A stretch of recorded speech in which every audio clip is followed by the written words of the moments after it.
शुक्र है। Friends, good evening. कल रात में अवंती पुलिस को एक इतला मिली थी। थोड़ा नीचे सर, थोड़ा ठीक है, ठीक।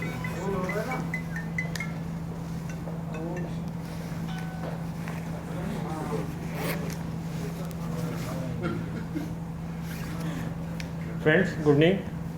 कल रात में अवंतीपुर पुलिस को एक इन्फॉर्मेशन मिली थी कि मिंडोरा विलेज में मिलिटेंट्स का प्रेजेंस है। उसके बाद पुलिस, आर्मी, सीआरपी तीनों मिलकर कॉर्डन डाल रखा था। आज दोपहर से सर्च शुरू हो गया। सर्च के दौरान एक घर में मिलिटेंट प्रेजेंस के बारे में घर वाले ने बता दिया, कंफर्म कर दिया कि 3 मिलिटेंट हैं। उसके बाद वहाँ पर काफ़ी अपील किया गया सरेंडर करने के लिए, जो हम लोग का एसओपी का पार्ट है। एसओपी करने के बावजूद कोई मिलिटेंट सरेंडर नहीं किया, बल्कि अंदर से ग्रेनेड थ्रो किया और फायरिंग किया। फिर इनकाउंटर शुरू हो गया। उसमें 3 टेररिस्ट मारे गए हैं। तीनों लोकल टेररिस्ट हैं और ये लोग एचएम से ताल्लुक़ रखते हैं। और उसमें से एक लास्ट ईयर अगस्त में ज्वाइन किया था और 2 इसी साल 1 जनवरी को ज्वाइन किया था। आप लोगों को याद होगा 2 जनवरी को त्राल टाउन में एक ग्रेनेड थ्रो हुआ था एसएसबी के बंकर में, जिसमें एक सीआरपी का लड़का जख्मी हुआ था और हमारे 8 सिविलियन जख्मी हुए थे। तो उसमें जो मघामा का टेररिस्ट था, उस टाइम में हम लोग उसको आइडेंटिफाई भी कर लिए थे, उसको जो थ्रो करने में, और एफआईआर में नाम भी उनका डाले थे। आरिफ बशीर मघामा त्राल का, ये भी इसमें इनकाउंटर मारे गए हैं। दूसरा है वारिस हसन नैबुक त्राल का है, यह अगस्त 2000 से एक्टिव था, ये मारे गए इनकाउंटर में। तीसरा है सईद आसिफ उल हक नूरपुरा का है। एक AK-47, 2 पिस्टल और 4 ग्रेनेड मिला वहाँ से। नए साल का ये पहला एनकाउंटर है, क्या कहेंगे इसको? नए साल में हम लोग मॉडल ऑपरेंडी बनाए कि पूरा फोकस करेंगे। हम लोग प्रयास करते हैं कि सरेंडर करें। जैसा कि परसों वहाँ पर बांडीपुर हुआ था, जो मंजूर वहाँ पर एक लोकल टेररिस्ट था, नाका पर उसको जो हम लोग हमारे पार्टी ने उसको रोका, तो हम लोग वहाँ पूरा मौका दिया उसको कि सरेंडर कर जाओ। हाथ खड़ा कर दिया, सरेंडर कर गया। उसमें से एक पिस्टल मिला था और 5 ग्रेनेड। हम लोग का प्रयास था कि जिंदा रखा जाए उसको, क्योंकि उससे बहुत सारी इन्फॉर्मेशन मिलता है और दूसरे भी सरेंडर करने के लिए राजी हो जाते हैं। तो आज भी पूरा प्रयास किया गया था कि जो खास करके लोकल टेररिस्ट है जो नए ज्वाइन किए रिसेंटली, उसमें पूरा प्रयास करेंगे हम लोग कि सरेंडर करें। उसमें उनके पेरेंट्स का भी हेल्प लेंगे। अगर इनकाउंटर साइट में कभी कभी होता है कि हम लोग को पता नहीं चलता है कि इनके पेरेंट्स का नाम क्या है, कहाँ क्या है, उसमें दिक्कत होती है। लेकिन जहाँ भी 80% जगह पता चलता है पहले से कि उनके पेरेंट्स कौन है, उनके घर वालों को बुलाते हैं। Sir, Pakistan is trying to penetrate into the minds of youngsters in Kashmir. We are seeing JKP making an effort by getting the youngsters back, like it happened yesterday in Bandipora. How challenging is it, and then the modus operandi that has been now used by the Jammu and Kashmir, apart from the previous one, to get the youngsters back? जैसा कि हम सब जानते हैं कि पाकिस्तान के बहुत सारे ऑनलाइन वर्चुअल ऑनलाइन जो उनका चलता पोर्टल, उसके थ्रू हमारे यंग को काफ़ी इंस्टिगेट करते हैं। यूथ खास के जो टीनेजर होता है उस पर ज़्यादा कंट्रोल होता है, प्रेशर होता है अपने फ्रेंड्स का, प्रेशर ग्रुप का। तो प्रेशर ग्रुप से काफ़ी लोग इन्फ्लुएंस होते हैं। हम लोग ही बहुत रिसेंटली एक प्लान कर रहे हैं कि एक ऑनलाइन पोर्टल बनाएंगे जिसमें उनके पेरेंट्स से और कुछ यूथ से इंटरेक्शन करेंगे, उनको गाइडेंस देंगे, काउंसलिंग करेंगे कि आपका बच्चा में ऐसा कुछ लग रहा है, ट्रेंड, आपको हैबिट कि ऐसा कोई साइन लगता है कि ये उस तरह जा रहा है, उसको काउंसलिंग करके उनको समझाएंगे। और पाकिस्तान पूरा प्रयास कर रहा है कि फिर से कर रहा है, लास्ट में भी काफ़ी प्रयास किया था कि ऑनलाइन करके थ्रू काफ़ी लड़कों को रेडिकलाइज किया जाए और इस आउटफिट में ज्वाइन कराया जाए। इसके लिए हम लोग बहुत अलर्ट हैं। नाम नहीं बताएंगे, लेकिन बहुत सारे पेरेंट्स हम लोग से अप्रोच भी किए हैं, उसमें काम कर रहे हैं कि कुछ लड़कों को वापस लाने के लिए हम लोग पूरा प्रयास करेंगे इसके लिए। सर जो 3 ऐप्स के बारे में बताया जा रहा है कि मिलिटेंट्स यूज़ कर रहे हैं, किस तरह की ऐप्स है और पुलिस उसको क्या तोड़ कर रही है अभी? ये इन्फॉर्मेशन अभी आप लोग शेयर नहीं करेंगे, हाईली टेक्निकल सेंसिटिव है।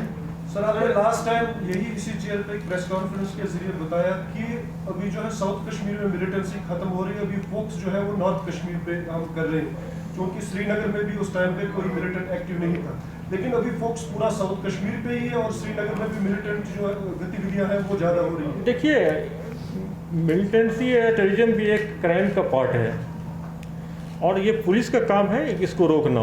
तो जहाँ भी हमारे पुलिस के थाना है, चौकी, एसओजी है, एसपी है, डीएसपी, उनका ड्यूटी है। ऐसा नहीं कि हम साउथ कश्मीर बंद करके वहाँ पर काम, हर जगह पुलिस फोर्स है, ऑर्गेनाइजेशन है, उनका काम है, करेगा, ड्यूटी करेगा।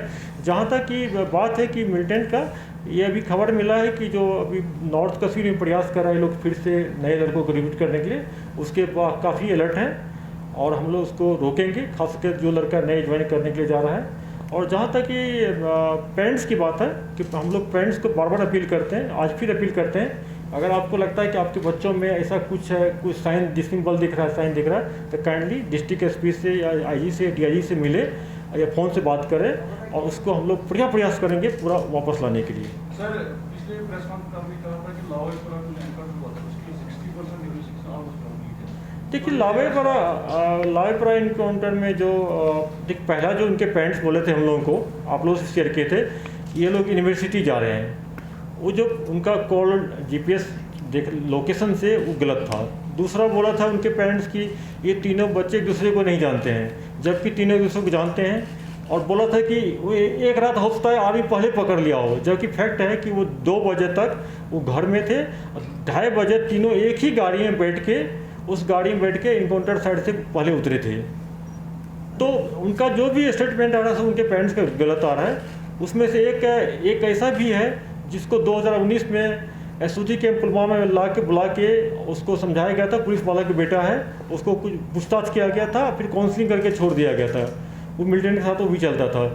और दूसरी बात है कि जब उसका हम CTR एनालिसिस किए, उसमें तीनों जो एसोसिएट मारे गए हैं ये वहाँ के लोकल OGW से फ्रीक्वेंटली बात करते हैं, CTR से। तीसरा है कि जो मेटा डाटा जो उनसे मिला है, मोबाइल से मिला होंगे, उस डाटा से है उसमें 2 जो है पुलवामा का, वो जो उनका जो IPDR जो मिल रहा है, IP एड्रेस मिल रहा है, वो पाकिस्तान है। वो ये सब चीज़ हम लोग केस फाइल में डालेंगे पूरा। जो सर उसमें उसके बाद तीसरा और सुनिए, एक और उसमें जो सोफियन का एक है, उसमें वो 2 वर्चुअल नंबर से पाकिस्तान के टॉप कमांडर के साथ फ्रीक्वेंटली बात करते थे। ये मेटा डाटा हमारे पास मिल गया है। अब जरा डाटा जिसे हम लोग चार्टिंग करते हैं, तो उसमें जो क्या कंटेंट है, क्या लिखा है, क्या बात किया है, इसको लाने में टाइम लग रहा है हमको। हाईली सेंसिटिव है, चूँकि मोबाइल भी डैमेज हो गया था पूरा, ये भी हमको मिल जाएगा। ये सारे पार्ट केस फाइल का पार्ट होगा। जब केस को हम लोग फाइनल रिपोर्ट कोर्ट को देंगे तो उस टाइम ये सब डाटा वहाँ देंगे। उसमें जो फैमिली का देखिए, फैमिली उस डाटा के विषय उसको डिनाई नहीं कर सकता, वो तो फैक्चुअल चीज़ है। वो जज साहब को देंगे हम लोग तो वो देखेंगे। फैमिली तो जो बोलते हैं कि वो झूठा साबित होता गया। फैमिली का बहुत, देखिए फैमिली का रोल था। फैमिली को उनके पता था कि ये लड़का इस टाइप का है, यहाँ ऐसे बात, उनको रोकना चाहिए, पहले रोकना चाहिए, या पुलिस का हेल्प लेकर उसको घर वापस लाना चाहिए। जो आदमी एसओजी के में बुला गया फ्रीक्वेंटली पूछताछ करने के लिए, समझा के छोड़ा गया है उसको, कि उनके बाप को नहीं पता था कि मेरा बेटा ऐसा चलता है। बच्चों को मोबाइल, एक बच्चा 3 मोबाइल लेकर, टीनेजर लेकर घूम रहा है, क्या कर रहा है, किसे बात, पेरेंट्स का बहुत रोल पड़ता है। पेरेंटल कंट्रोल बहुत जरूरी है। सोशल मैकेनिज्म है, सोशल कंट्रोल का सबसे बड़ा हिस्सा है पेरेंट्स है। आजकल ज्वाइंट फैमिली खत्म हो गया, लेकिन पेरेंट्स का तो ड्यूटी बनता है, अपने बच्चों को संभालना चाहिए पूरा। और ये जो हम लोग इसलिए कर रहे हैं, हम लोग ऑनलाइन पोर्टल स्टार्ट करने वाले हैं, जिसमें पेरेंट्स को भी समझाएंगे, बच्चों को भी इंटरेक्शन करेंगे, उसको समझाएंगे कि गलत रास्ता पे इधर मत जाओ, क्योंकि पेयर प्रेशर में ये लोग चले जाते हैं पूरा। और जो जितने ब्लॉग है, पोर्टल है, ऑनलाइन सोशल मीडिया के थ्रू काफ़ी लोग रेडिकलाइज होते हैं। लोग इसको रोकना आप लोग की ड्यूटी है, आप लोग भी इसको करें, हम लोग भी, एज ए सोसाइटी होल सबका ड्यूटी है बच्चों को गलत राह पर जाने से रोकना। विजय सर, 3 दिन पहले कुलगाम के हाईवे पे IED प्लांट किया गया था, जिसमें आर्मी के 4 लोग जख्मी हो गए। तो हाईवे के आसपास कई ऐसी बिल्डिंग्स हैं जो अभी भी वैकेंट है, बिकॉज स्कूल्स अभी रीओपन नहीं हुए। क्या इस इंसिडेंट के बाद Jammu Kashmir police along with other security forces कोई ऐसी SOPs ले रही है कि ताकि इस तरह की बिल्डिंग्स में दोबारा इस तरह के वाकयात पेश ना आए?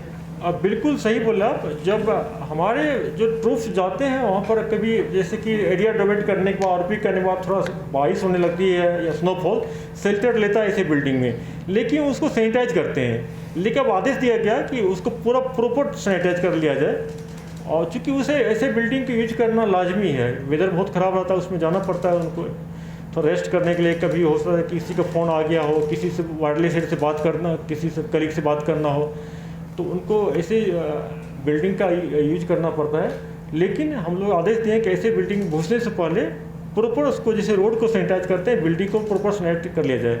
और जहाँ तक इसमें जो इन्वॉल्व था, जैश मोहम्मद का इन्वॉल्वमेंट था, उसमें एक दौड़ू का जैश का मिलिटेंट है अल्ताफ़, उसको मौलवी मुफ्ती अल्ताफ़ भी बोलते हैं। ये मई 2000 से एक्टिव है, आइडेंटिफाई हो गया। उसके साथ एक FT भी है, उसको हम लोग बहुत जल्दी ट्रैक डाउन कर लेंगे और उसको या तो अरेस्ट हो जाए या तो इनकाउंटर में यूटिलाइज होगा।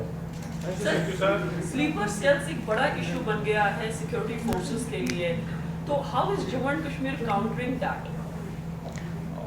उसके लिए हम लोग स्लीपर सेल तो अभी का जो ट्रेंड हुआ है उसे मिलिटेंट जो नए नए OGW को यूज कर रहा है।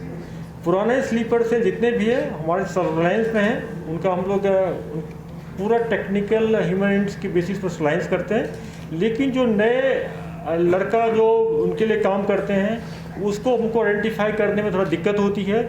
और ये ट्रेंड है कि मिलिटेंट किसी OGW को एक काम के लिए यूज करने के बाद दूसरा काम के लिए यूज नहीं करता है, तो उसमें हम लोग को दिक्कत होती है। जो फ्रीक्वेंटली एक दो इंसिडेंट में इन्वॉल्वमेंट होता है या फ्रीक्वेंटली बात कर रहा है मिलिटेंट से, उसको ईजी होता है उसको आइडेंटिफाई करना।